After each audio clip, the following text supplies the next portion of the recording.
नमस्कार दोस्तों, जीएस नमो चैनल में आप सभी का स्वागत है। तो आज का टॉपिक है करंट अफेयर्स प्रैक्टिस सेट 2। तो आइए हम क्वेश्चन पे चलते हैं।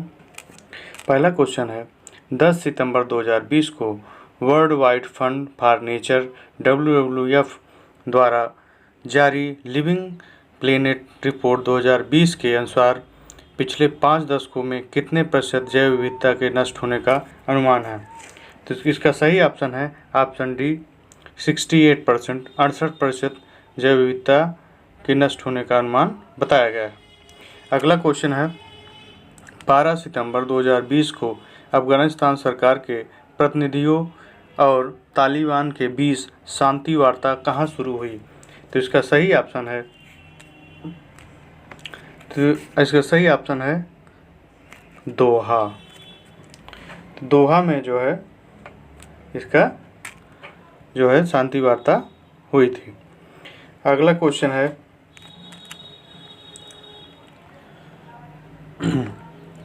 निम्न में से किस मंच ने अपनी वेबसाइट पर आत्मनिर्भर भारत के लोगो डिजाइन करने की प्रतियोगिता शुरू की है। तो इसका सही ऑप्शन है MyGov.in। ऑप्शन बी MyGov.in ने लोगों के डिजाइन की प्रतियोगिता शुरू की है। अगला क्वेश्चन है क्वेश्चन नंबर 4। सभी राज्यों को किस अवधि तक one nation one ration card के तहत कवर किया जाएगा। तो इसका सही ऑप्शन है 31 मार्च 2021। 31 मार्च 2021 तक सभी राशन कार्ड के लिए one nation one ration card का कवर किया जाएगा। अगला क्वेश्चन है क्वेश्चन नंबर 5। निम्न कथनों पर विचार कीजिए। इनका कथन पहला है भारतीय कप्तान विराट कोहली ने 24 अक्टूबर 2018 को वेस्ट इंडीज के खिलाफ दूसरे वनडे में अपने वनडे कैरियर के 10,000 रन पूरे किए। विराट ने केवल 205 पारियों में इस आंकड़े को पार किया। तीसरा है इससे पहले सबसे तेज 10,000 रन बनाने का रिकॉर्ड सचिन तेंदुलकर के नाम है, जिन्हें 259 पारियों में बनाया था। तो इसका सही ऑप्शन है ऑप्शन सी 1 और 2 3 तीनों ऑप्शन इसके सही हैं। अगला क्वेश्चन है क्वेश्चन नंबर 6। क्वेश्चन नंबर 6 कह रहा है निम्नलिखित में से किसने विद्यार्थी विज्ञान मंथन 2020-21 लॉन्च किया है। तो इसका सही ऑप्शन है option A doctor Harshvardhan. Doctor Harshvardhan जो भाजपा सरकार में एक केंद्रीय मंत्री हैं। तो अगला क्वेश्चन है क्वेश्चन नंबर 7। किस राज्य में स्थित बनास डेयरी एशिया की सबसे बड़ी डेयरी पशु गोबर से सीएनजी का उत्पादन करने के लिए एक अभिनव परियोजना लॉन्च किया है। तो इसका सही ऑप्शन होगा डी गुजरात। गुजरात ने इसकी शुरुआत की है। अगला क्वेश्चन है क्वेश्चन नंबर 8। क्वेश्चन नंबर 8 कह रहा है नॉर्दर्न रेलवे ने चावल और दालों की ढुलाई करने वाली पहली व्यापार माला एक्सप्रेस ट्रेन चलाई, जो जिरानिया तक जाएगी। जिरानिया किस राज्य में स्थित है। तो इसका सही ऑप्शन है सी त्रिपुरा। त्रिपुरा में यह स्थित है। अगला क्वेश्चन है निम्नलिखित में से कौन सी ई-कॉमर्स कंपनी अपने सामर्थ्य कार्यक्रम के माध्यम से भारत में कारीगरों का समर्थन कर रही है। तो इसका सही ऑप्शन है option number A Flipkart. Flipkart एक भारतीय कंपनी है। जिसी प्रकार अमेजन एक अमेरिकन कंपनी है, स्नैपडील एक चाइनीज़ कंपनी है, पेटीएम भारत के ही सीईओ हैं इसमें, लेकिन पहले ये चाइनीज़ कंपनी थी। तो अब इसका जो है सीईओ इंडियन कंपनी है, तो अब ये इंडियन कंपनी के तहत हो गई है। तो इसका जो क्वेश्चन नंबर 9 है, इसका क्वेश्चन नंबर 9 का ऑप्शन ए सही है। अगला क्वेश्चन है question number 10। Question number 10, Elite Excellence Award 2020 किसके द्वारा दिया गया है? तो इसका सही ऑप्शन है option B, एलाइट्स Technomedia. Elite Technomedia में अवार्ड 2020 दिया गया है। तो अगला क्वेश्चन है question number 11। Question number 11, G20 शिखर सम्मेलन के समापन अवसर पर भारत को किस वर्ष G20 के आयोजन की मेजबानी मिली है? तो इसका सही ऑप्शन है ऑप्शन सी, 2022। 2022 में G20 शिखर सम्मेलन के समापन का जो है मेजबानी मिली है। क्वेश्चन नंबर 12, नासा का महत्वाकांक्षी यान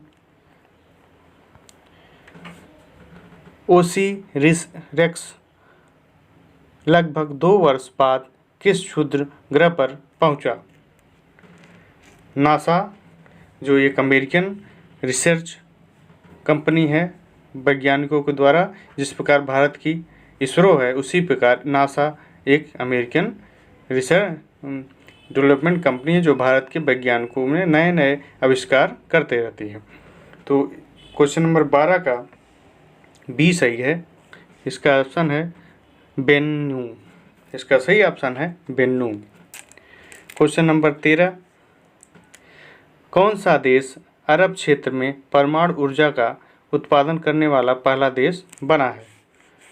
तो इसका सही ऑप्शन है ऑप्शन नंबर बी, संयुक्त अरब अमीरात। संयुक्त अरब अमीरात परमाणु ऊर्जा क्षेत्र उत्पादन करने वाला पहला देश बना है अरब क्षेत्र में। तो ऑप्शन क्वेश्चन नंबर 14 देखते हैं। अगला क्वेश्चन, भारत सरकार और एशियाई विकास बैंक द्वारा भारत के किस राज्य में कौशल विकास पर्यावरण प्रणाली में सुधार हेतु $85 मिलियन के ऋण स्वीकृत हेतु हस्ताक्षर हुए हैं? तो इसका सही ऑप्शन है ए, उड़ीसा। उड़ीसा जो है $85 मिलियन का ऋण स्वीकृत हुआ है। अगला क्वेश्चन है क्वेश्चन नंबर 15, निम्नलिखित में से कौन सा मंगल पर चीन का मानव रहित मिशन है? इसका सही ऑप्शन है ऑप्शन बी, Tianwen-1। अगला क्वेश्चन है क्वेश्चन नंबर 16, इसरो के सबसे वजनी उपग्रह का नाम क्या है जिसे फ्रेंच गुयाना से लॉन्च किया गया है? तो इसका सही ऑप्शन है option number B, GSAT-11।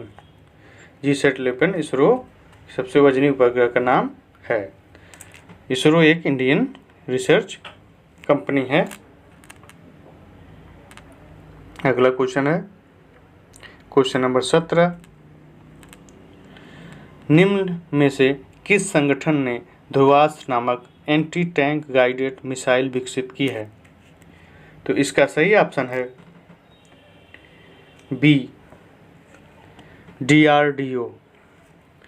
DRDO एक इंडियन जो है मिलिट्री के लिए जो नए नए अत्याधुनिक हथियार बनाती है, वो एक इंडियन वैज्ञानिकों के द्वारा केंद्रीय शासन द्वारा संचालित होता है, जो प्रधानमंत्री के कार्यकाल में होती है, प्रधानमंत्री के नेतृत्व में जो होती है।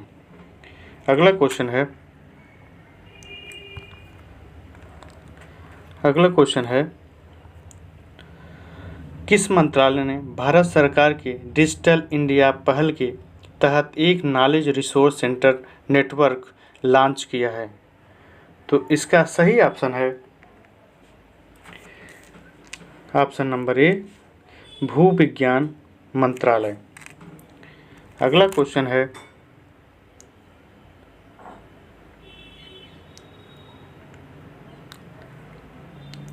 किस देश के पूर्व राजा जुआन कार्लोस ने अपने ऊपर लगे भ्रष्टाचार के आरोपों के बाद राजशाही की रक्षा हेतु अपने देश को छोड़ने का फैसला किया है? तो इसका सही ऑप्शन है स्पेन। स्पेन के जो है राजा अपना देश छोड़ने की फैसला किया है। इसका सही ऑप्शन तब होगा स्पेन। अगला क्वेश्चन है क्वेश्चन नंबर 20। किस भारतीय प्रौद्योगिकी संस्थान IIT ने हेल्थ केयर स्टार्टअप हेलिजोन के सहयोग से कोविड-19 से संक्रमित रोगियों सहित रोगियों के महत्वपूर्ण संकेतों की दूर से निगरानी करने हेतु एक उदाहरण विकसित किया है? तो इसका सही ऑप्शन है बी IIT मद्रास।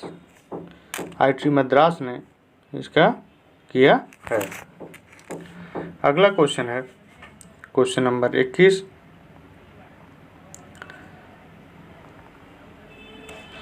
इसका क्वेश्चन नंबर 21 कह रहा है निम्नलिखित में से किस अंतरिक्ष एजेंसी ने 64 उपग्रह प्रक्षेपित करके विश्व में इसरो के बाद दूसरे सबसे ज़्यादा उपग्रह छोड़ने का रिकॉर्ड बनाया है? तो इसका सही ऑप्शन है SpaceX. Option number C SpaceX. अगला क्वेश्चन है श्रम पर संसदीय समिति की सिफारिश के अनुसार किसी कर्मचारी को उसके रोजगार की समाप्ति पर देय ग्रेच्युटी के लिए न्यूनतम पात्रता अवधि कितनी है? तो इसका सही ऑप्शन है ए 1 साल। अगला क्वेश्चन है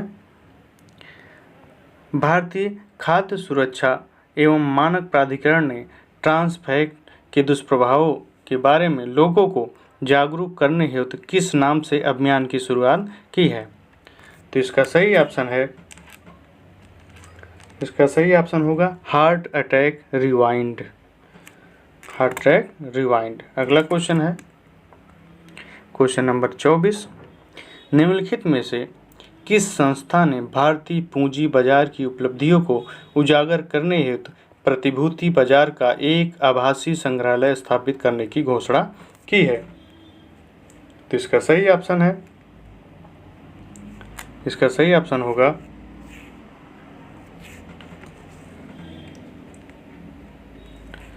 भारतीय प्रतिभूति और विनिमय बोर्ड सेबी।